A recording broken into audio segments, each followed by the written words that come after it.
Whenever you're asked to give a talk like this, in addition to it being a humbling experience, there's also a little bit of trepidation. And you know, if you spend a lot of time, like I do, watching contemporary movies, you'll see this concept of pressure come up every once in a while. And I would like to say there's absolutely no pressure following a minister, a revered colleague of a very high esteem at the University of Alberta, or the current dean. And I'll tell you why there's no pressure on that. In December, I got a telephone call on December 24th. From a local radio station in the Niagara region asking if I would do a lunchtime radio show, and I said, sure. They wanted me to talk about some of the research that we're doing on motivating sustained physical activity behavior in people who use commercial weight loss programs. I said, no problem. You want me to talk about it? It's fine. What I didn't ask was who I would be following. And I actually followed one of the directors from NORAD who was tracking Santa coming across the North Pole.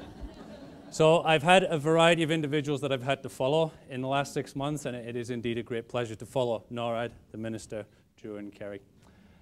When I was a student here, I was very fortunate to be studying with Dr. Wendy Rogers, and I took a course from an individual who I don't think is in the room today, but he is quite revered here at the University of Alberta.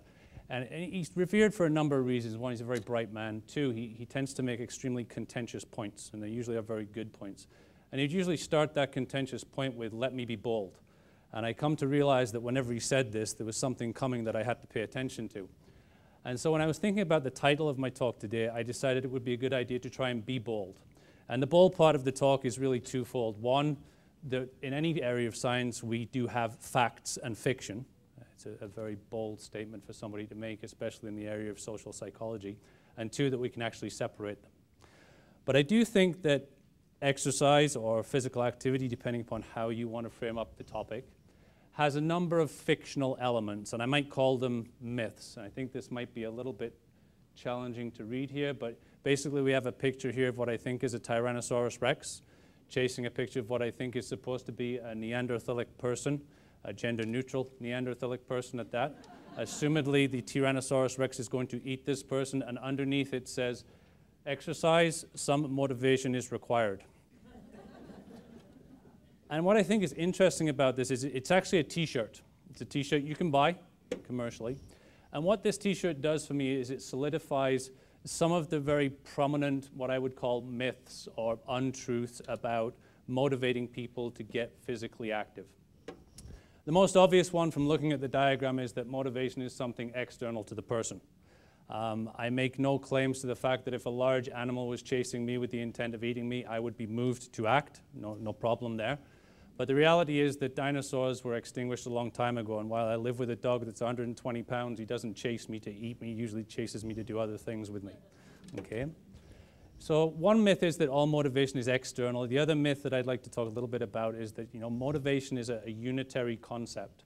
If we look at the diagram, motivation in this particular diagram to move the body in a functional way seems to come from one source. And in this case, it's likely the fear of mortality. If you talk to some of the terror management theorists, they would argue that fear of mortality or fear of death is one of the primary motivating factors behind all human behavior.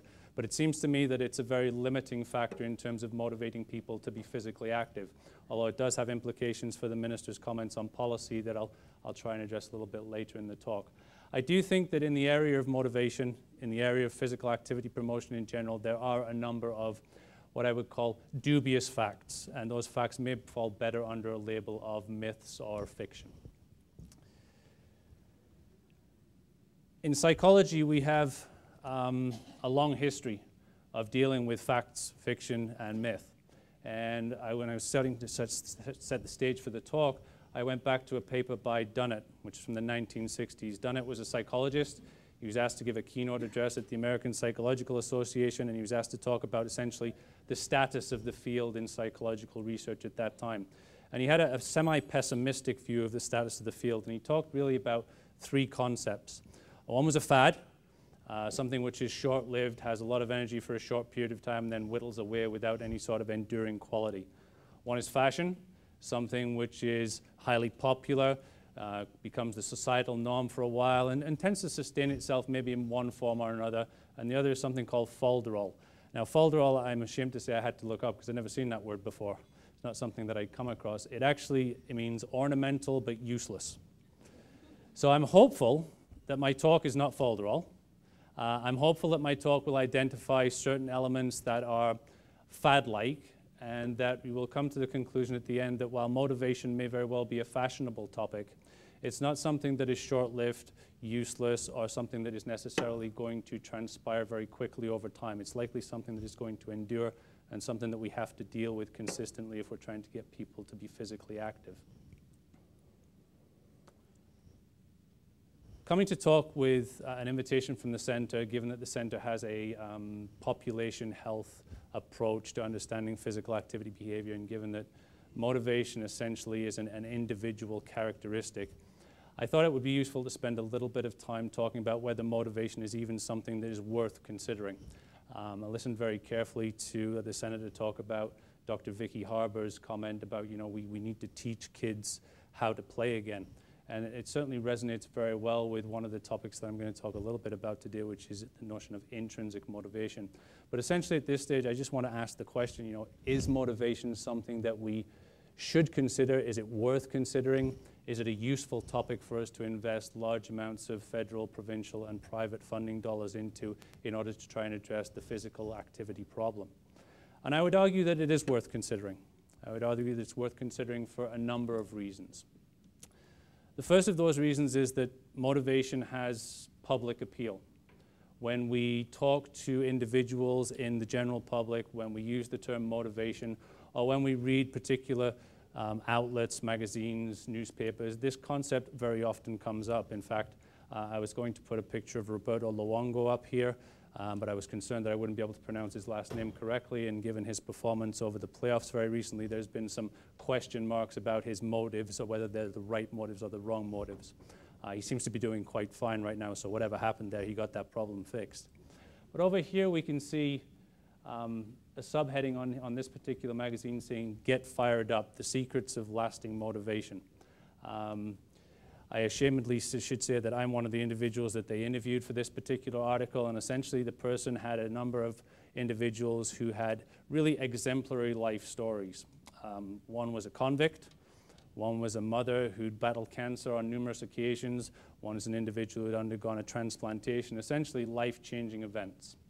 And in each case, the pivotal factor that was responsible for changing those life events was participation in physical activity. And so the author wanted to get a bit of an insight into what I thought the motives behind their physical activity might be. I didn't realize it was going to hit the front cover like this, and we can look at a number of different popular magazines. We'd see something very similar, that motivation is very much in the mind of the public eye, and it's a concept that they are quite interested in. To solidify this example, I live in Southern Ontario, and of course, if you live in Southern Ontario, as far as Southern Ontario is concerned, Toronto is the capital of the universe. I probably should have phrased that a little differently, since this is being videotaped and is going to be transmitted worldwide. But Toronto is a great city in lots of ways, and in Toronto there's a number of private health agencies. This is one of them, the MedCan agency. Essentially, it's a private health facility where you can access private health care for a fee. And they have a blog, a place where the public can write in with questions, and some of their expert staff will respond with answers.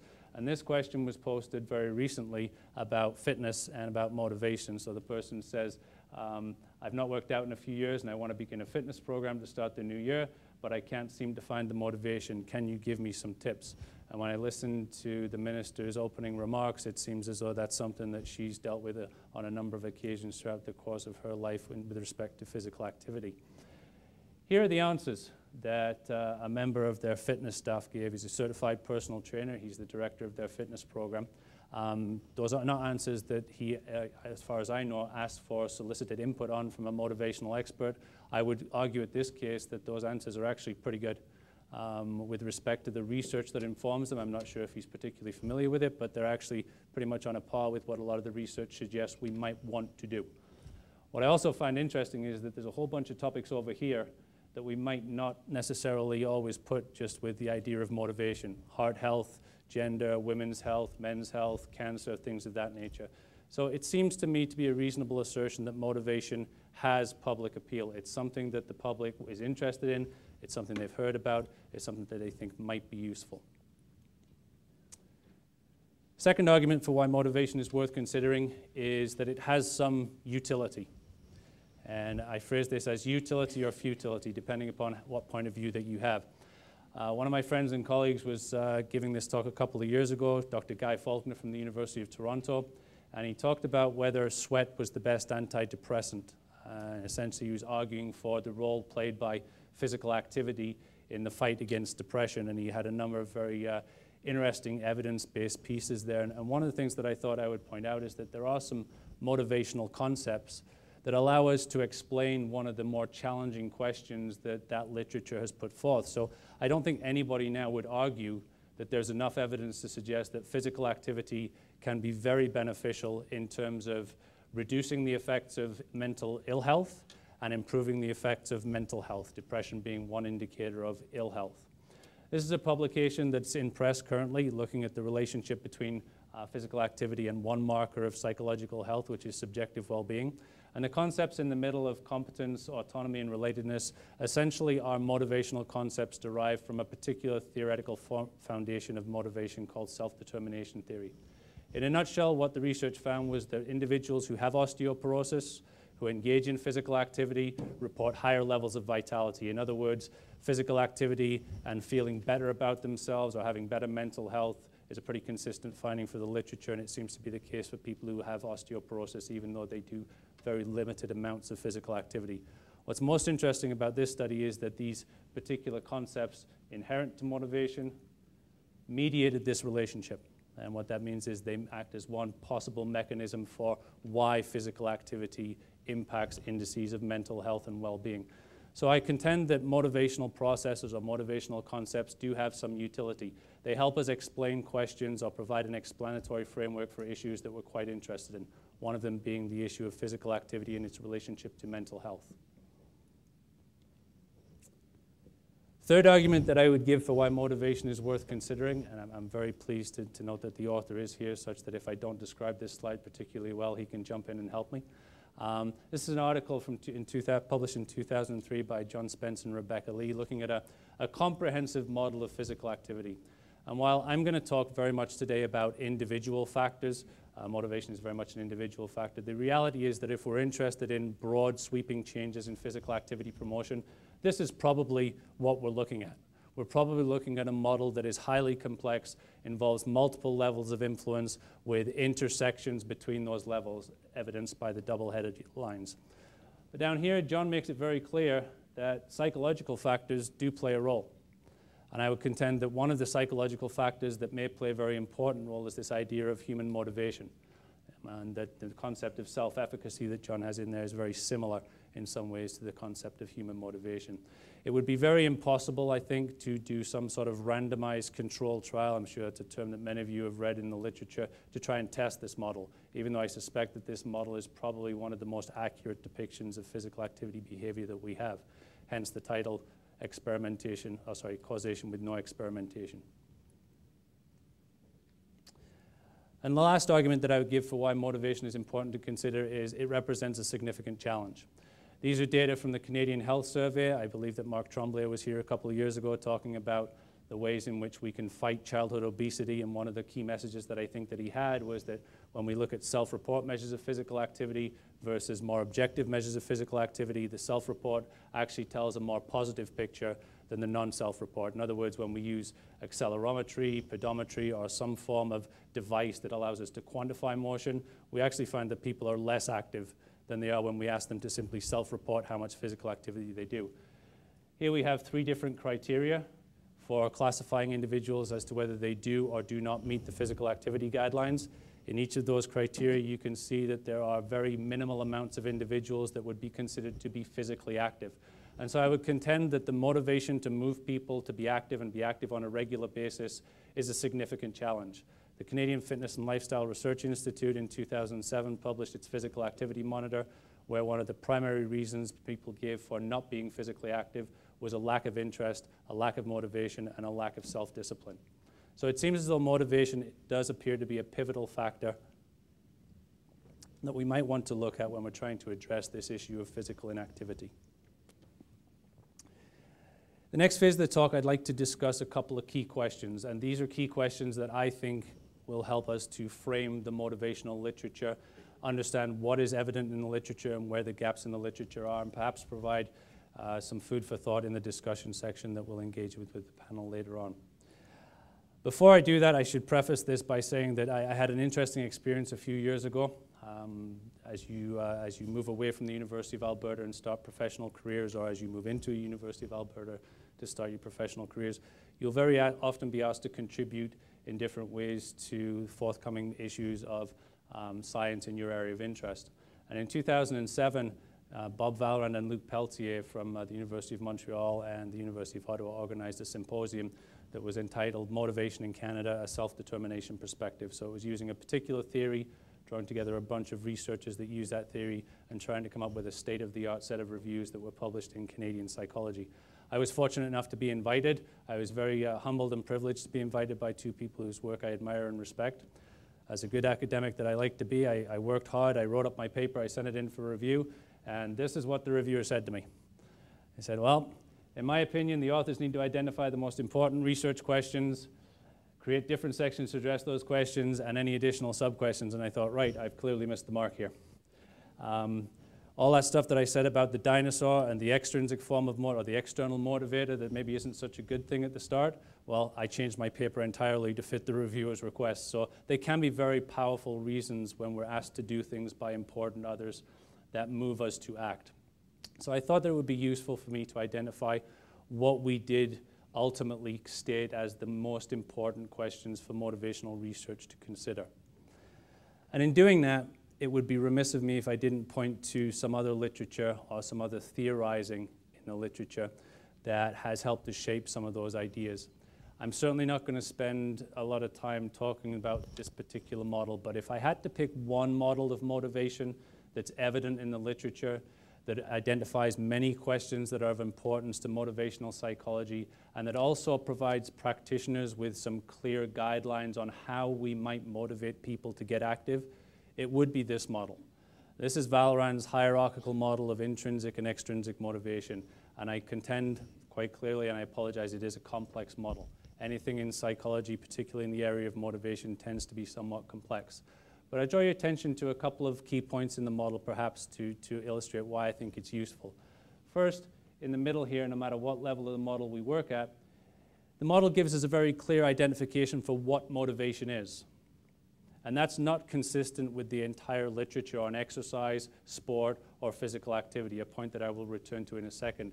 We haven't always been clear about what constitutes motivation or what's not motivation and something else. It's an issue that measurement experts call domain clarity.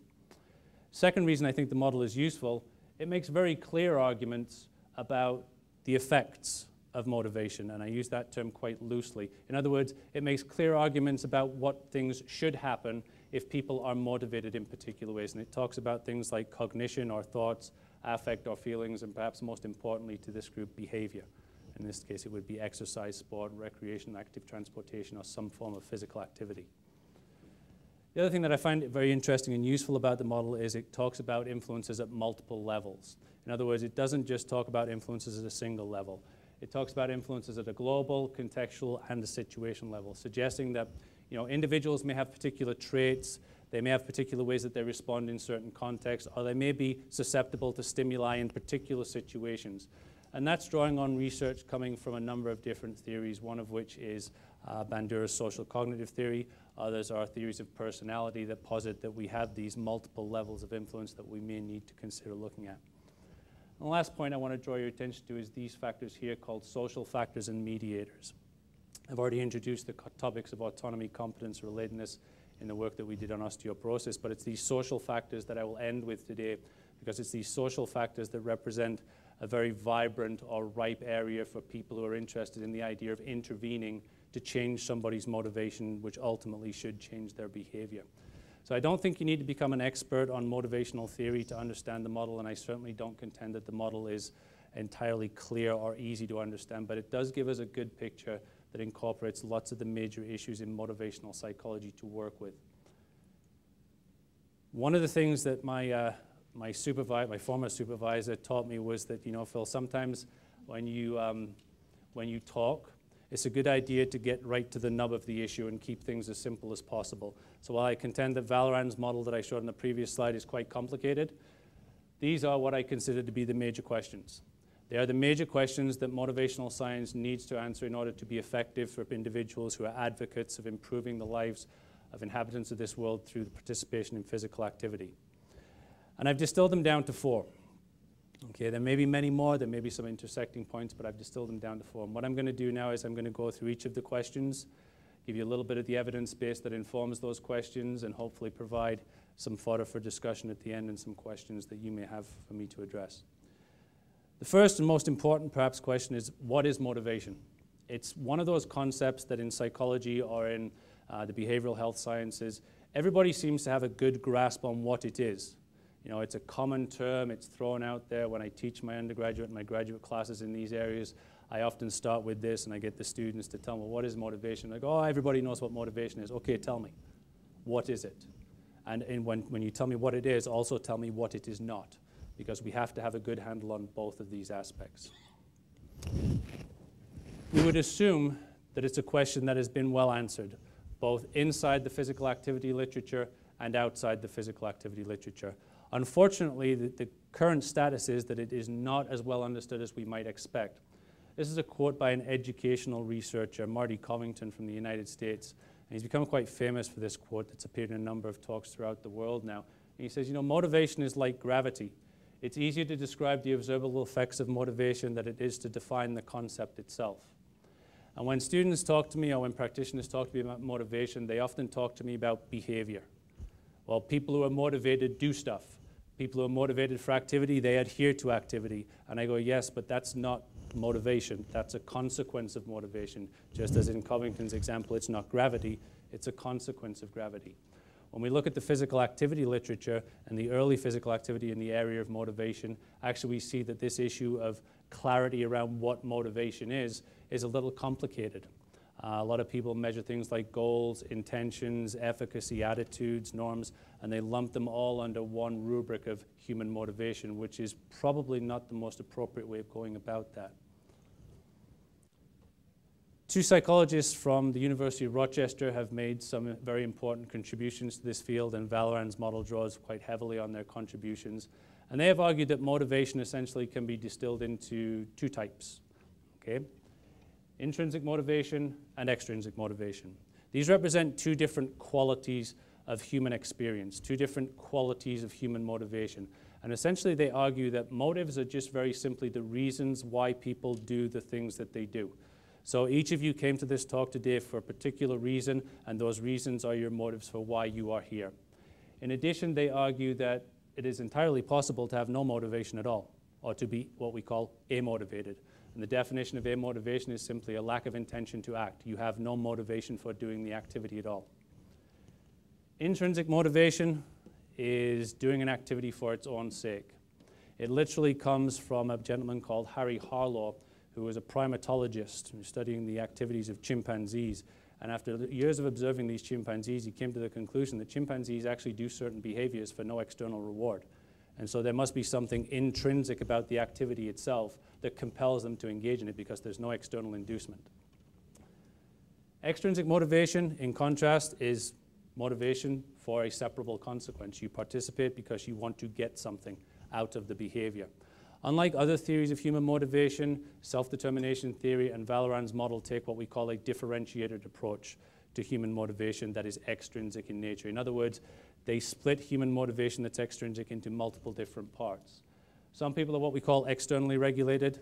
They are motivated because of pressure to comply with an external agenda, be it a threat, surveillance, a punishment, the desire to obtain an award.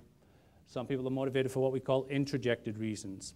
These individuals are motivated out of a desire to avoid negative emotions like guilt or shame, or a desire to do what psychologists call maintain a contingent sense of self-worth. Contingent means you engage in an activity because you want to get something out of it that will make you feel good. Okay, that's essentially what is involved in introjected regulation. The major issue with these 2 forms of motivation is that they are controlled, meaning that they are external to the individual either physically or in terms of their self-concept or their identity, and they're not well internalized. By contrast, these other 2 forms of extrinsic motivation, identified, you see personal value in the activity that is important to you, or integrated, the activity symbolizes who or what you believe you are. are what we call more internalized. And the distinction that we make between these two types of motives is often called controlled versus autonomous. So on the forthcoming slides, you'll see some data that distinguishes between those two using those terms. Essentially, the argument is as motivation moves from being non-self-determined to controlled to highly autonomous and self-determined, the consequences get more positive. In other words, people will engage in more physical activity behavior, they'll feel better about themselves, and they will do it over the long haul. This is an example of a recent paper that we published looking at individuals in commercial weight loss programs. And all I really want to draw your attention to here is this column that I've put in a very strange sort of purple magenta to make it easy to direct our eyesight to it. Here we see a lot of different forms of motivation, including a lack of motivation, which is not endorsed at all, to very controlling extrinsic forms of motivation that at best are endorsed very minimally, to these more autonomous or self-determined motives, both extrinsic and intrinsic, that seem to be endorsed more strongly. And when I'm asked about some of this research by media outlets with respect to people who are engaging in commercial weight loss programs as a means to control their body weight, one of the questions that I often get asked is, well, don't they all have the same reason for doing this? Isn't it just about losing weight? Well, losing weight would actually fall in one of these two categories here, external or introjected, and we see that there's very minimal endorsement of those types of motives. We see there's much stronger endorsement of these very autonomous or self-determined types of motives. So my answer is no. It's not all about losing weight for these individuals, or at very least the data that we have suggests that there are other reasons or motives that compel them to act. Second question, is motivation useful? And to address this question, motivation has to have some sort of utility, both in terms of the evidence that it produces and in terms of the opportunities that it provides to change people's lives. In this particular area, we typically look at a number of different consequences. Those consequences can be broadly defined as two types of activities: physical activity behavior and psychological well-being. And I'm going to show some data that supports both of those ideas in a second. This is some data published by Kerry Cornier and some of his colleagues when he was on sabbatical in Australia. And essentially what he looked at in this cross-sectional study of breast cancer survivors is what we call a motivational profile. In other words, he took breast cancer survivors who did meet the physical activity guidelines, breast cancer survivors who did not meet the physical activity guidelines, and he wanted to see if there was any differences between those two groups. And indeed, we do see that there are differences. We see that there are differences in terms of amotivation and extrinsic forms of motivation. In other words, the individuals who meet the guidelines report much lower levels of amotivation and much lower levels of extrinsic motivation than the people that do not meet the guidelines. And then we move down here, we see a slightly different pattern.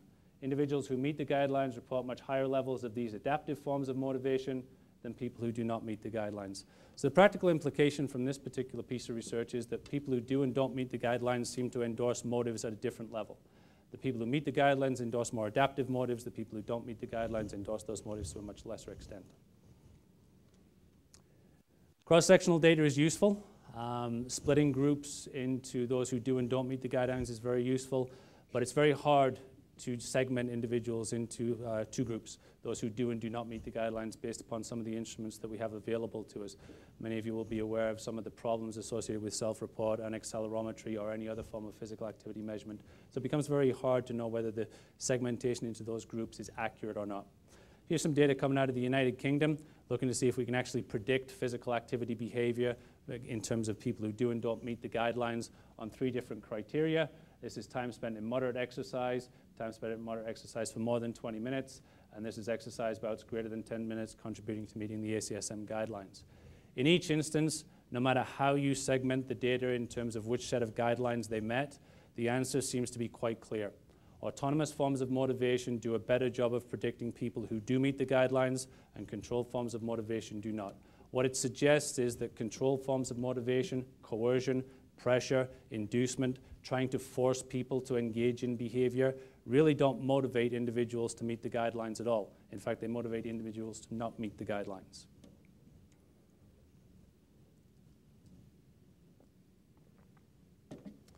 Cross-sectional data has led to a number of studies now that are starting to look at some of these issues over time.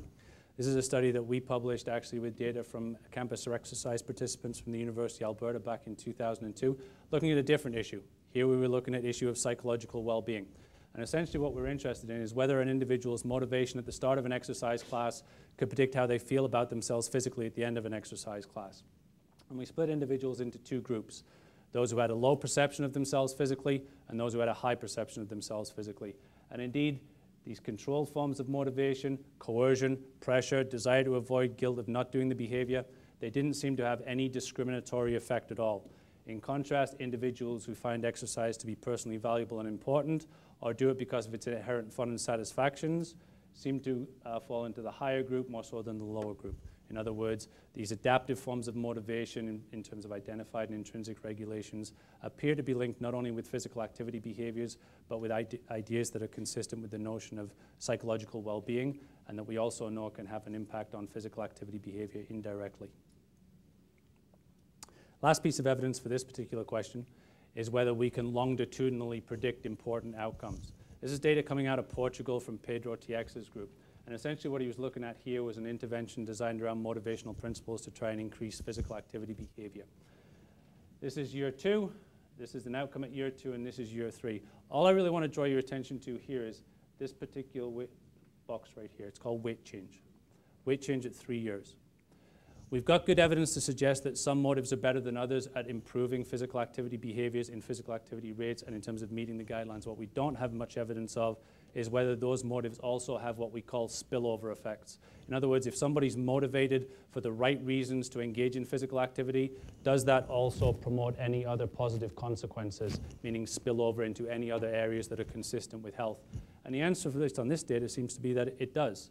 It seems to be that people who are motivated for self-determined reasons lost more weight at 3 years than people who are motivated for controlled reasons. Not only does it help people to engage in physical activity, but it might help them to engage in other behaviors that are consistent with this idea of adopting and living a healthy lifestyle. So the third question, does motivation change? And in part, this question comes from instances that I get from the media where they ask me, what is the motivational magic bullet? And the minister, I think, used that term earlier this morning in her prefacing remarks, and my response is always very clear. I don't know that there is a motivational magic bullet. There may be other bullets out there, but I'm not sure that there's a motivational magic bullet. What I do know is that there appears to be pretty good evidence to suggest that motivation does change. And that evidence comes from a couple of different sources. First, we can look at individuals at different stages of change for physical activity adoption. Many of you who are professionals in this field will be familiar with concepts from the trans-theoretical model. People go through these particular stages of change when they're deciding to adopt a behavior. This is one particular study looking to see whether the reasons why people are motivated to engage in physical activity differentiate people at various stages of change. And what we can see is that individuals, both male and female, who report very high intrinsic and identified regulations seem to be more consistently classified as being in the action or the maintenance stage. Now, presumably the action stage is somebody who's initiated exercise very recently within the past 6 months, and the maintenance stage is an individual who has been engaged in the activity for a prolonged period of time. Either way, we see that these motivational foundations based upon good sets of internalization, valuing the activity, feeling that the activity is important, or seeing the inherent fun, pleasure, and stimulation from the activity itself appear to distinguish people across the stages. We can also look at adherent behavior. This is a study that was one of the projects that I did just before I started my PhD here. Wendy was very kind enough to let me have access to some of the work that she was doing, and what we did was we followed individuals from the community who came into the university to engage in a physical activity program. The reality is it was more of a physical training program than a physical activity program. We put people on a bike and we gave them one of 2 different exercise prescriptions to see if they would produce different outputs physiologically. They didn't. Whether you do exercise long and hard or long and slow or short and sharp seemed to produce very similar physiological outcomes. I was very interested in whether there would be any motivational change. And we do see some motivational change. So across a period of 12 weeks, we see that these controlling forms of motivation, they really don't change much at all. In other words, even though we had individuals in an environment where we were prescribing exercise for them, being very controlling in the way that we did it in terms of it was a prescription, these sort of extrinsic motivators that are associated with high levels of control, they didn't change.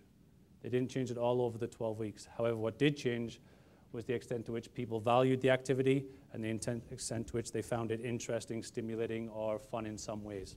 Okay, so again, it seems as though in people who adhere to exercise programs or adhere to patterns of physical activity, that it's the motives that are associated with more adaptive outcomes that change as opposed to the motives that are associated with more controlled or dysfunctional outcomes. Both of these studies are very useful in lots of ways, but they don't really address the issue of initiate change. And I am pleased to say that there is one study that I know of that's addressed this issue of, if somebody is initiating an exercise program or a physical activity program for the first time, what happens? What changes over the course of their initiatory experiences, and does it change much? And a study conducted by Wendy Rogers and her colleagues, a very impressive study, recently answered that question. And this is part of the data that they published in the Psychology of Sport and Exercise. First question was, do we see changes in exercise initiates over time as they start to exercise after a hiatus? The answer is yes. We see changes primarily in the identified and intrinsic forms of motivation, not so much in the introjected and extrinsic or external forms of motivation. What I find interesting about the study, though, is that the second question that they did was they compared groups, which are groups 3, 4, 5, and 6 here, against groups 1 and 2. Groups 1 and 2 were habitual exercisers. Groups 3, 4, 5, and 6 were exercise initiates from different projects ranging in length and diversity.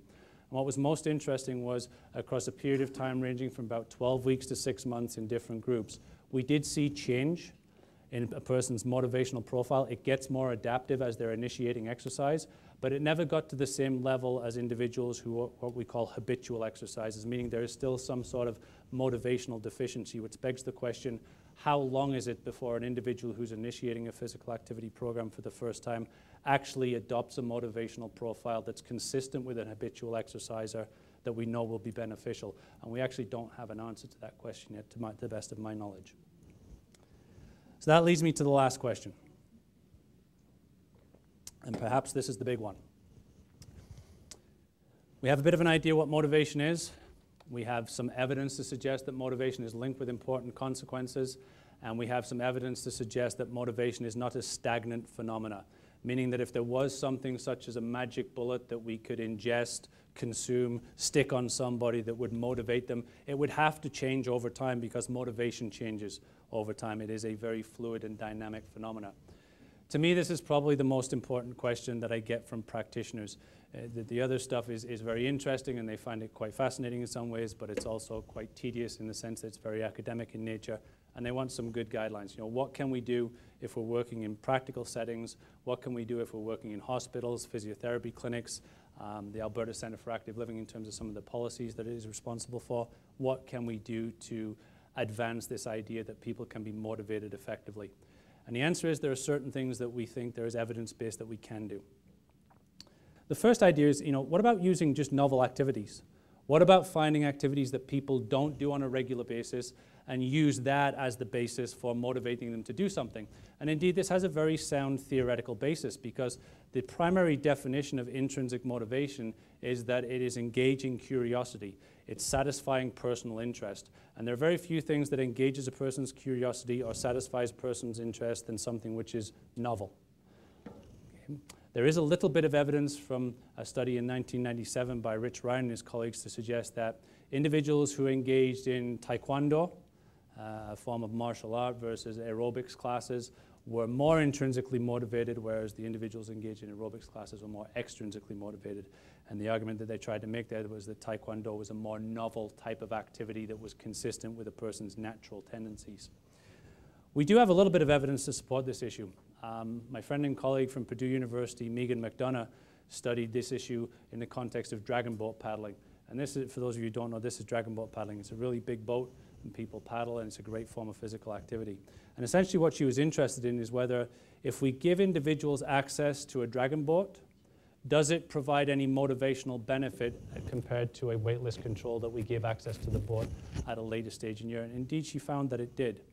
She found that in terms of physical activity behavior, individuals in the dragon boating condition engaged in more physical activity over the course of the intervention compared to the weightless controls, suggesting that this novel activity might increase physical activity behavior. And she also found that sensation and learning facets of intrinsic motivation increased over time, with the sensation aspect actually retaining higher levels after the intervention was removed. So the key synopsis seems to be that there may very well be some novel activities that we can use to intrinsically motivate or adaptively motivate individuals to engage in physical activity. One of the problems that I see potentially with this area is eventually we might run out of novel ideas. You know, there may very well be a threshold on what constitutes novel, or there may very well be a threshold on the time through which a novel type of activity will sustain a person's involvement. Second area that's quite interesting that I think it might be very useful for individuals in the room is this idea of fitness testing. I would imagine that many of you are familiar with the American College of Sports Medicine, CPAFLA, CSEP, and the types of fitness testing programs that they offer. And I go all the way back to my days as a graduate student at the University of North Dakota with Jim Whitehead, where he drummed into my head that fitness testing is an opportunity to do two things. It's an opportunity to educate, and it's an opportunity to motivate. And so I thought it would be fitting to bring in some of his research on the area of motivation with respect to fitness testing. This is a study done on American school children. It's a study that was done in the late 80s and published in the early 90s. And essentially it was looking at this issue of feedback. When an individual has a fitness test, they very often will get feedback, and we want to know what the motivational effects of that feedback are, okay, whether they are motivationally adaptive or motivationally detrimental. The measurement of human motivation in physical activity settings has changed drastically over time. We would now consider only the interest and enjoyment subscale of this particular measurement device to be indicative of intrinsic motivation. We would think that competence and effort are actually predeterminants or consequences of motivation, and press attention is the antithesis of motivation. What we can see here is that individuals who receive positive feedback scored much higher on levels of intrinsic motivation than people who received negative feedback. And what Jim did was he gave actual bogus feedback. He told individuals after the fitness test was done that they fell in either the top 20th percentile or the bottom 20th percentile to try and manipulate the feedback to see how they would feel. Clearly, individuals that got negative feedback on the fitness test had a detrimental effect on their intrinsic motivation. People who got positive feedback, it had a positive effect on their intrinsic motivation. Small caveat to this, we have to be a little bit careful about giving solely positive feedback if indeed the feedback is not positive from the test. Okay, however, what we can do is we can discourage social comparative forms of feedback. In other words, comparison against different norms and percentiles that may or may not be that useful, and try and encourage a more self-focused approach to feedback. Third area is primary care physicians. Other than physical educators, primary care physicians probably represent the single most important access that we have in terms of face-to-face interaction with the population in trying to get them to change their physical activity behavior. One of my doctors sent me this picture. He made me promise to put it in my presentation, so I was kind enough to do that, and he'll be very appreciative of it. It says basically, what fits your busy schedule better, exercising 1 hour a day or being dead 24 hours a day? Part of the argument is that when we talk about people's reasons for not being active, they will very often say, well, I don't have time. And so his point is, well, you better make time. One very good study in this particular area is the physical activity counseling trial run out of the University of Ottawa. The essential premise behind the trial was to compare two conditions. One condition was a brief intervention with the family physician. The other condition was the same brief intervention with the family physician plus 3 months of intensive physical activity counseling using motivational concepts. We can see that over the passage of time at 6 weeks and at 13 weeks, individuals who are in the experimental condition, they got the brief counseling plus the intensive follow-up, reported more adaptive forms of motivation in terms of autonomous indices, and they engaged in more physical activity behavior. So it does appear as though interactions with the physician or the primary care setting represents one area where we can change motivation, and potentially that motivation can be useful in terms of altering physical activity behaviors. Last example that I have, then I'm going to finish with what I call some blue sky thinking, if Kerry says I have enough time, is what I call tailored programs. Up to this point, we've seen that novel activities may be motivationally advantageous. We've seen that the use of feedback may be one Achilles heel to adaptive forms of motivation developing over time, particularly if that feedback happens to be perceived as negative. And we've seen some information that suggests that primary care physicians as a context may be useful in terms of promoting physical activity behavior through autonomous motivation change. What we haven't really seen yet is an abundance of research programs that have tailored motivational interventions, specifically using principles derived from Vallerand's model. This is one example. It's the same study that I showed you earlier when I talked about motivational spillover from Portugal. And essentially what they had was a group of individuals, all female, about 250, that were interested in losing weight. At the start of the study, they were all classified as obese or overweight based upon percent body fat measurements.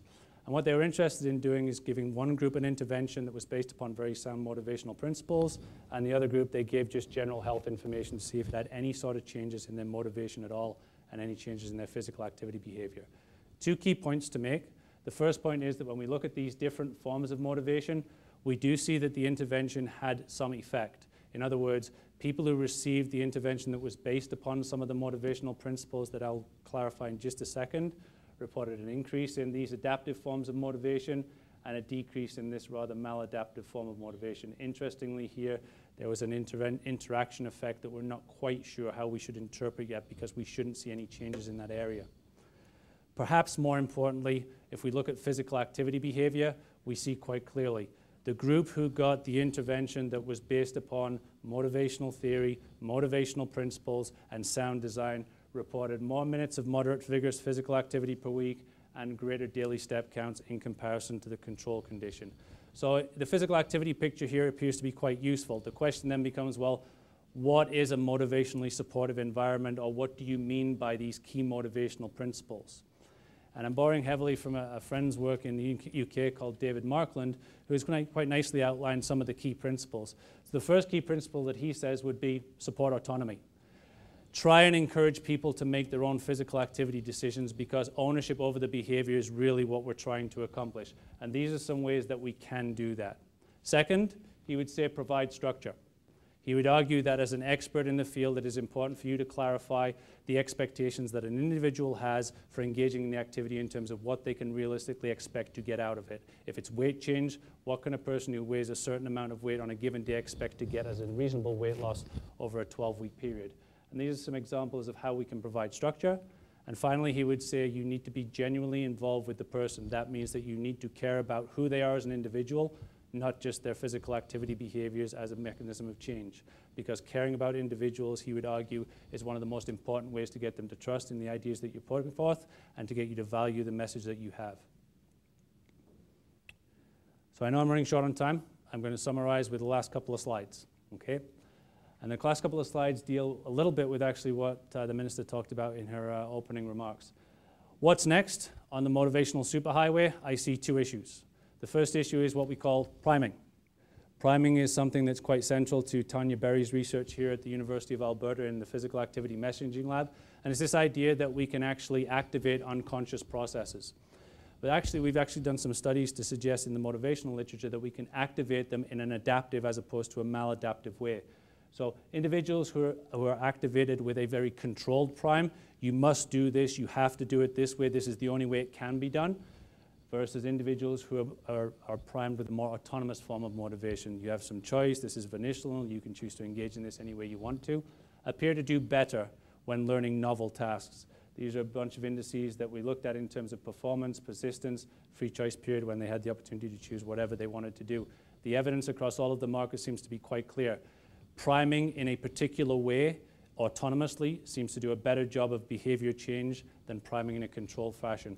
And I see 2 applications for this. One is point of decision prompts. Many of you are familiar with the Stairway to Health campaign. Here we see 2 examples from that Stairway to Health campaign, one of which is, I would consider, quite volitional. There's no waiting one door over, so if you want to make the choice to go over there and take the stairs, you can. The other is quite controlling. A flight a day may keep chronic disease away, controlling in the sense that it's trying to instill people to be physically active out of a sense of fear of avoiding chronic disease. The other area where I see this potentially being useful is in the area of print media. My friend and colleague at Athabasca University who did his PhD here, Jeff Valance, has been quite pivotal in pushing some of these print media documents for cancer patients or cancer survivors. And I see this issue of priming being very useful in terms of the language that we use in some of these documents to try and encourage people to develop more adaptive motivational habits. Lastly but not least, I'm a little bit cautious about talking about policy given the opening remarks, but it makes a nice segue and a nice connection, I think, with the minister's comments about the recreation policy. I do think that policy ultimately is the best way of changing physical activity behavior, or for that matter, any behavior over the long haul. The question really becomes twofold. One, how is the policy created? And 2, how is the policy enforced? And there are several motivational theorists who've actually looked at this idea of policy through the lens of motivational theory. And they have argued quite convincingly with data and with evidence from other areas of health promotion and disease prevention that policy can indeed be motivationally adaptive. And the argument that they make is that the policy must do two things. It must, A, provide quality opportunities, and I actually think the Minister gave an excellent example of what I would consider to be a quality opportunity in the area of land use planning. If an individual is planning a street and that street doesn't have a path associated with it, and I may go one step further to suggest that that path needs to be lit and maybe have a couple of other things in terms of width and depth so it can be useful, then that is a quality opportunity. The second aspect is there must be a meaningful rationale for why individuals want to buy into this policy. We've seen in the area of smoking cessation, I'm sure many of you are familiar with advertisements on television that show blackened lungs, individuals with tubes coming into their mouth and trying to breathe the last breath through a very difficult process. The problem with policies of that nature is that they're trying to instill behavior change out of fear or threat. And we know that fear and threat are very, very potent, but they do not sustain lasting behavioral change. And if policy is designed to sustain lasting behavioral change, then the provision of quality opportunities in conjunction with providing a meaningful rationale for the policy seem to be the best motivational route. So in closing, I don't think that motivation is falderall. I don't think it's a fad. I do think it's fashionable, but I don't necessarily think that that is a bad thing. We have a very good handle on what motivation is. There's evidence to suggest that it might be advantageous and that it does change over time, and that there are individuals that have worked in the area of interventions that are producing principles that we can put into application. I'd like to thank my friends and colleagues because they're the ones that really do all the hard work, and at this stage my time is up. So